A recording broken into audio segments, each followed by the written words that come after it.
2024 లేదా 25లో డిగ్రీ లేదా బీటెక్ చదివారా? సాఫ్ట్‌వేర్ జాబ్ కోసం ఎదురు చూస్తున్నారా? అయితే కోడ్ జ్ఞాన్ 100 డేస్ కోర్సులో చేరండి. జాబ్ సాధించండి. నమస్కారం ఎస్ఎం వేణుగోపాల్ గారు. నమస్తే నాక్.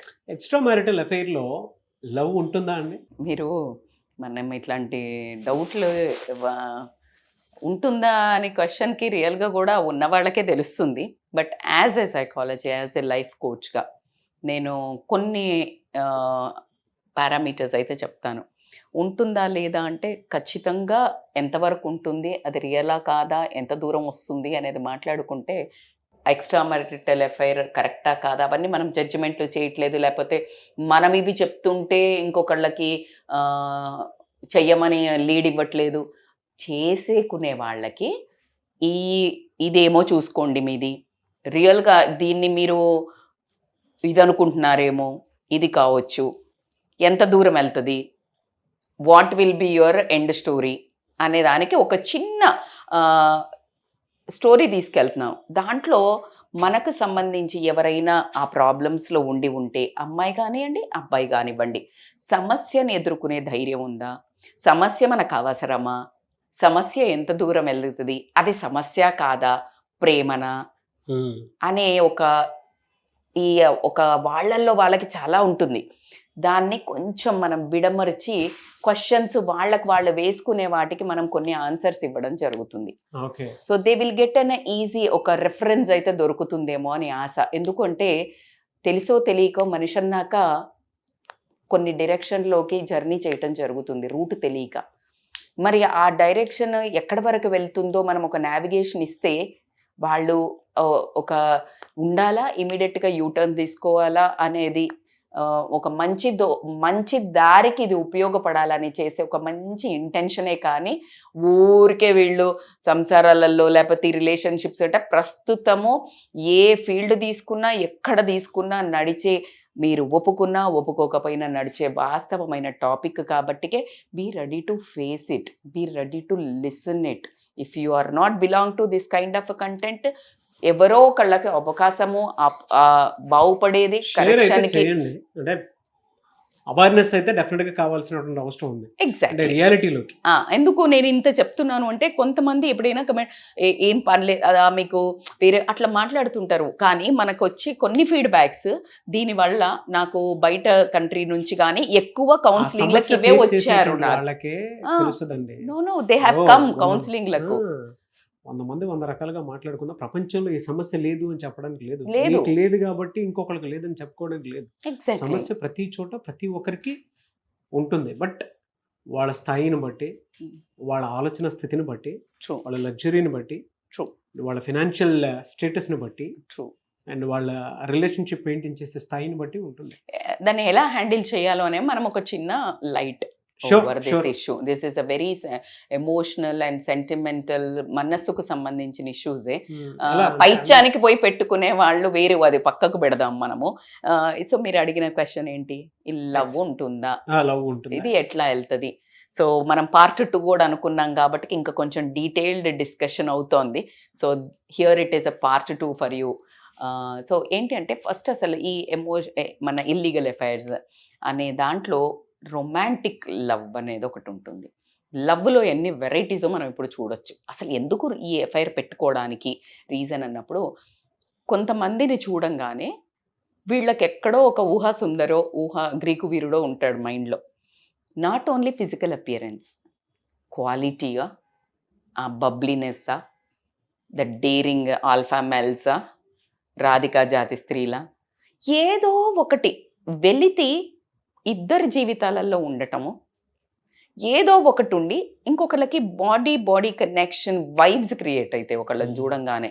Sir this romantic love is totally ఆ ఇండివిజువల్స్ ఇద్దరికి ఎలా అంటే మోస్ట్లీ మోహం, అట్రాక్షన్, అంటే లైక్ ఎప్పుడెప్పుడు తహతహ డిజైర్ ఉంటుంది కదా, లైక్ ఫిజికల్ నీడ్ కోసం ఎక్కువగా ఆ లవ్ ఎక్కువ ఉండటం జరుగుతుంది.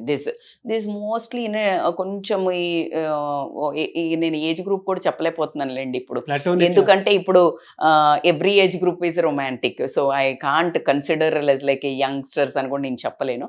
బట్ రొమాంటిక్ లవ్ అనేది అయితే ఉండటం జరుగుతుంది. When you go for FIR, the first constraint, because the bad, నేను అస్సలు జెండర్ డిస్క్రిమినేషన్ ఉండదు నా దగ్గర రియల్లీ, బట్ స్టిల్ నేను చెప్తున్నాను, జనరల్గా అబ్బాయి ఫస్ట్ కోరుకునేది ఫిజికల్, అమ్మాయి కోరుకునేది ప్రేమ. సో ఈ ప్రేమ కావాలి అంటే ఈమె కూడా ఫస్ట్ ఫిజికల్ అవ్వాల్సి వస్తుంది. సో కాబట్టికి ఇందులో romantic love mostly that vibes is between the physical needs. ఫిజికల్గా వాళ్ళకి ఎప్పుడెప్పుడు కలవాలా అని ఆ తహతహ. సో అంటే ఇట్లా కూర్చొని లైక్ వాళ్ళకి అందరు ఉన్నారని కూడా చూడకుండా చేతులు పట్టుకుంటూ ఉంటారు. Even that is an office, ఇద్దరు మ్యారీడ్ అయినాక ఎఫ్ఐఆర్ పెట్టుకున్నా కూడా they can't resist there feelings. That is, మరి మీరు లవ్ అంటారా, దాన్ని కామం అంటారా, లేకపోతే మోహం అంటారా, అది మీ నాలెడ్జ్. వ్యామోహం అంటారా, అది వేరు. బట్ దట్ అది ఉంటుంది lust, love, that is called love అని వాళ్ళు అనుకుంటుంటారు. నువ్వంటే నాకు ఇష్టం, అందుకే నిన్ను పట్టుకోలేకుండా ఉండలేను, నేను ఎప్పుడెప్పుడు కలవాలి. They consider that as a romantic love.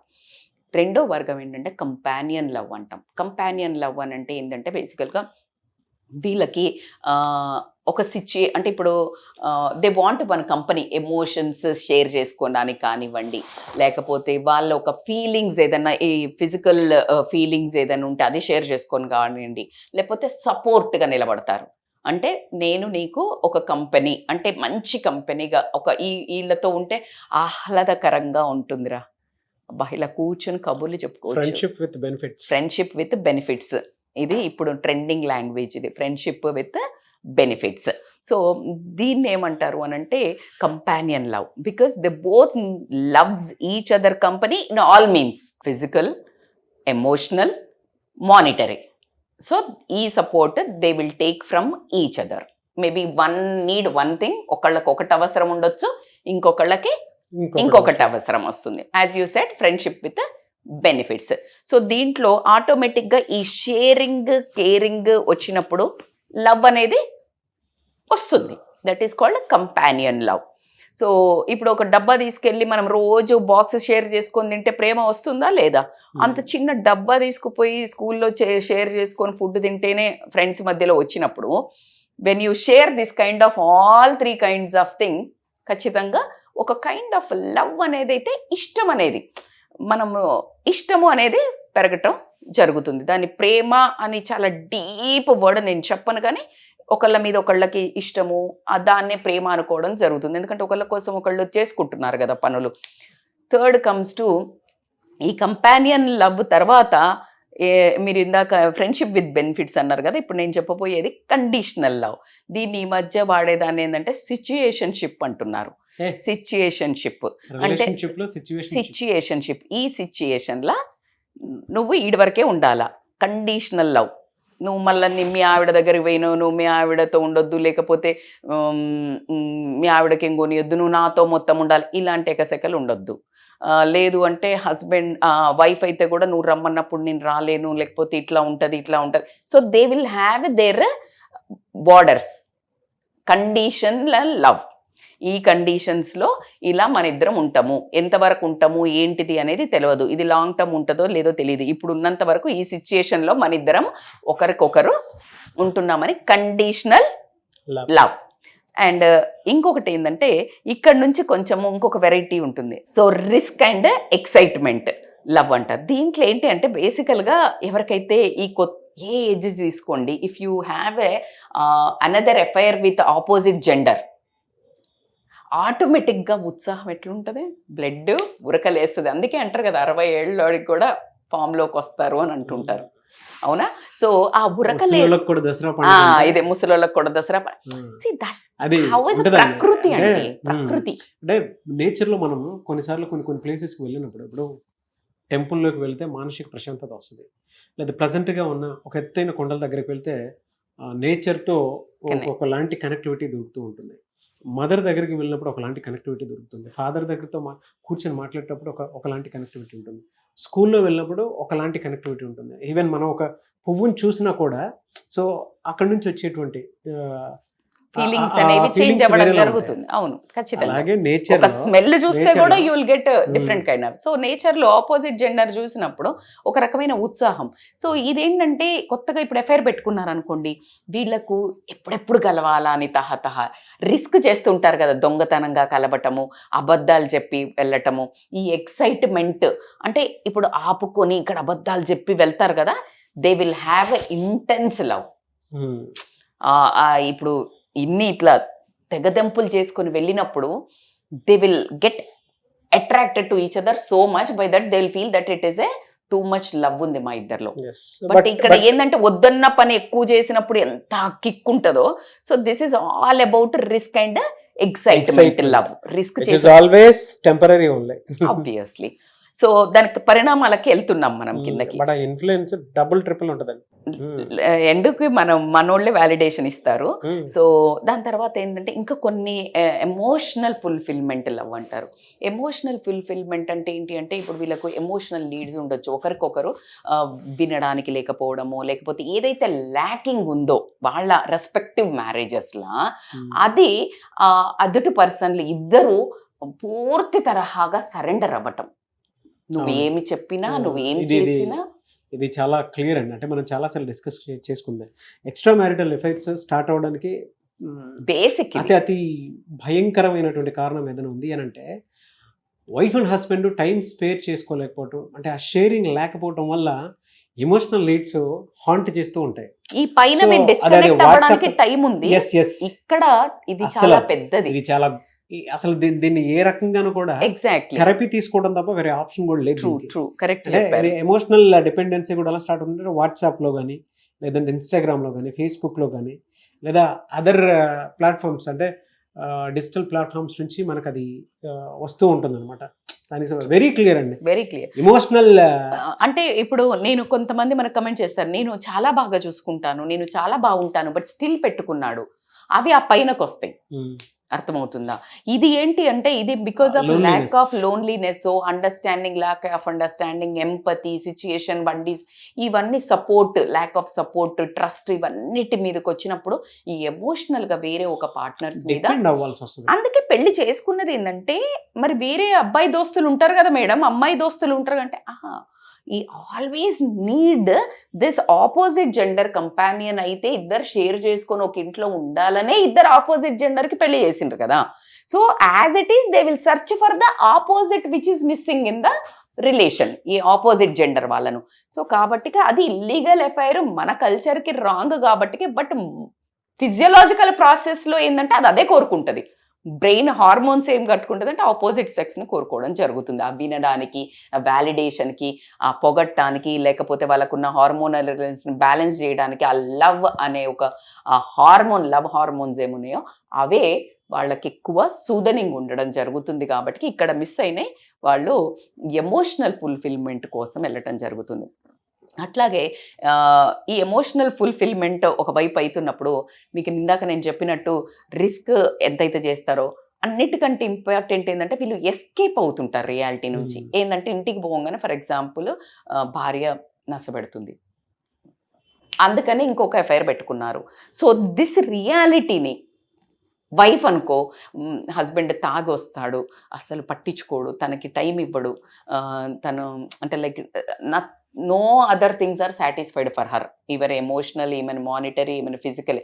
So ఈ రియాలిటీ నుంచి ఎస్కేప్ అవ్వడానికి ఇంకో ఇద్దరు కనెక్ట్ అవ్వడం జరుగుతుంది.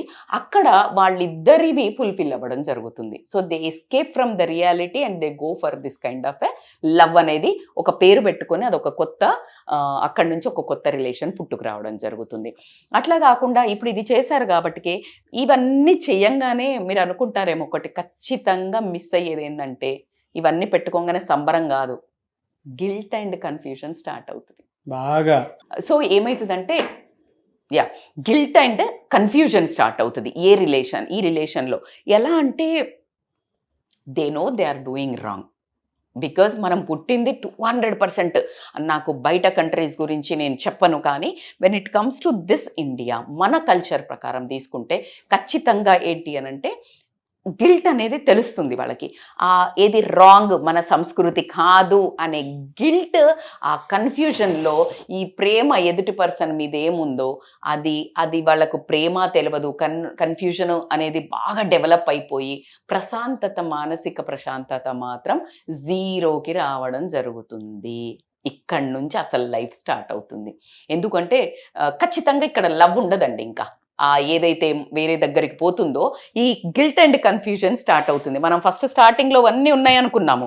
రొమాంటిక్ లవ్వా, కంపానియన్ లవ్వా, లేకపోతే కండిషన్ లవ్వా, రిస్క్ ఇట్లా అంటే వాళ్ళకి రిస్క్ అండ్ ఎక్సైట్మెంట్లో పుట్టే లవ్వా, ఏదో సరదాగా స్టార్ట్ చేసిన లవ్వా, లేకపోతే ఎస్కేప్ ఫ్రమ్ ద రియాలిటీ లవ్వా, లేకపోతే ఎమోషనల్ ఫుల్ఫిల్మెంట్గా అనుకున్నాం కదా. ఇక్కడ ఏదో లవ్, మొత్తానికైతే లవ్ అనుకుంటున్నారు. ఇక్కడికి రాగానే స్టార్ట్ అవుతుంది ఒక గిల్ట్, ఒక కన్ఫ్యూజన్. ఏంటి, ఇటు వెనక్కొస్తే భార్యతో ఎలా మెయింటైన్ చేయాలి, అక్కడికి పోతే ఆ ప్రేమించిన వాళ్ళతో ఎలా ఉండాలి, భర్తతో ఎలా ఉండాలి. సో ఈ విపరీతమైన గిల్ట్, కన్ఫ్యూజన్తో నరకం అనేది ఇక్కడ నుండి స్టార్ట్ అవుతుంది. ఆ నరకం ఏదైతే ఉంటుందో, వీళ్ళు ముందు ఏదైతే నరకము అనుకొని, కష్టం అనుకొని ఆ ట్రాప్లో పడ్డారో దానికంటే 100 times ఉంటుంది. అంటే ఇన్ని పారామీటర్స్ చెప్పారు కదండి, అందులో మీరు చెప్పిన వాటి అన్నిటిలో కూడా ఎక్స్ట్రా మ్యారిటల్ అఫైర్స్లో ఫలానాది ఒకటి ఉంది అనేటువంటి విషయం చెప్తూనే ఉన్నారు. బట్ అది లాంగ్ రన్ సస్టైనబిలిటీ ఉంటుందా లేదా అనేది, అంటే అది ఎథికలా కాదా అనేది కూడా కొంతమంది కన్ఫ్యూషన్లో ఉంటారు. ఈవెన్ వీడియో చూసేటువంటి వాళ్ళకి కూడా. మరి దానికి సొల్యూషన్ ఏంటి, అంటే ఎలా తెలుసుకోవాలి? బేసికల్గా ఒకటి మీరు అన్నట్టు కన్ఫ్యూజన్ క్రియేట్ అయిందంటేనే మీరు ఒకసారి ఆలోచించుకోవాల్సిన విషయం, లాంగ్ టర్మ్ సస్టైనబిలిటీ ఉన్నదా లేదా అనేది, లేకపోతే అది అసలు వ్యాలిడేషనా కాదా, ఇది ఎథికలా మేడం కాదు అని అనేది అది ఒకరు చెప్పేది కాదు, ఎవరి ఎథిక్స్కి వాళ్ళకు వదిలేది. కానీ అది చాలా దూరం వెళ్ళింది. ఏ రీజన్స్ వల్ల అసలు మీరు వెళ్ళారు, ఏ రీజన్స్ వల్ల అది పెట్టుకున్నారు, అసలు నిజంగా దీన్ని తీసుకెళ్లాలా ముందుకి అనే కన్ఫ్యూజన్స్ అయితే ఖచ్చితంగా ఈ ఉన్న నడి సముద్రంలో ఉన్న వాళ్లకు మాత్రము నావలాగా ఉపయోగపడాలంటే ఫస్ట్ ఆఫ్ ఆల్ కమెంట్ చేయండి. ఆ కమెంట్ మీద మళ్ళీ మనం సొల్యూషన్ ఓరియంటెడ్గా ఇస్తాం. లేదు మా పర్సనల్ సిచ్యుయేషన్ చాలా పీకల్లోతుగా వచ్చేసింది, ఇది ఎటు తీసుకెళ్లాలో అర్థం కాని నావలో ఉన్నాను, నేను కన్ఫ్యూజన్లో ఉన్నాను అనుకునే వాళ్ళు they can contact us online or offline consultations. Already వస్తున్నారు అండ్ వీఆర్ అంటే personally they are like satisfied with the solutions. ఒక రేంజ్ తర్వాత టఫ్ డెసిషన్స్ తీసుకోవడం చాలా కష్టమవుతుంది నాకు. For that we need rather going to judges or కోర్టులు spoil చేసుకొని జీవితాలు, అంత పెద్ద డెసిషన్ తీసుకునే ముందు ఒక చిన్న దింపుడు గల్లం అంటారు తెలుసా నీకు? దింపుడు గల్లం అంటే ఏంటంటే చనిపోయాక మనిషిని ఎత్తుకొని వెళ్తూ ఉంటారు, వెళ్ళి అసలు కట్టిన దాని మీద పడుకోబెట్టే ముందు ఒకసారి ఇక్కడ కింద దించుతారు. ఆ కింద దించితే ఏమర్థం తెలుసా, ఒకవేళ బ్రతికేమన్నా లేసొస్తాడా అని కొన్ని స్టోరీస్ ఉన్నాయి, ఈ బ్రతికి లేసొస్తాడా మనిషి అని. సో అలాగా మీరు డైరెక్ట్గా కొట్లాడేసుకొని జీవితాలు ఆగం చేసుకునే లోపు ఒక్కసారి దింపుడు గల్లెం లాగా మన దగ్గర స్టాప్ అయినో, it is a very emotional, very serious example చెప్పిన. అలాంటి వాళ్ళు if they stop one solution మన దగ్గర ఒకవేళ కౌన్సిలింగ్కి కనుక they can call on scrolling number, I think they will get a perfect solution. True అండి. అంటే మీరు చెప్పినటువంటి ఎగ్జాంపుల్ ఏదైతే ఉందో, ప్రతి మనిషి ఆలోచనలో హాంట్ చేసి బతకాలా చావాలా అనేటువంటి దానికి తీసుకెళ్లేటువంటి పరిస్థితి. ఉండాలా వదిలేయాలా, ఇది రియలా కాదా, so but they need counselling, there is no doubt.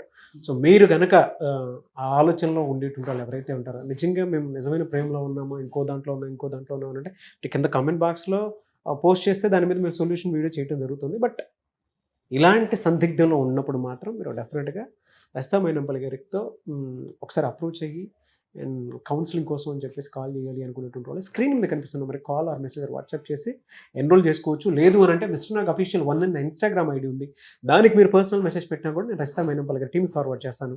ఆ విధంగా సరే మీరు అప్రోచ్ అవ్వచ్చు. అండ్ ఈ వీడియో లైక్ చేయండి, షేర్ మాత్రం తప్పకుండా చేయండి. ఇలాంటి మరిన్ని వీడియోస్ కోసం మా ఛానల్ ఫాలో అవ్వండి. Thank you so much Rasta Mainampalli గారు. Thank you Nag.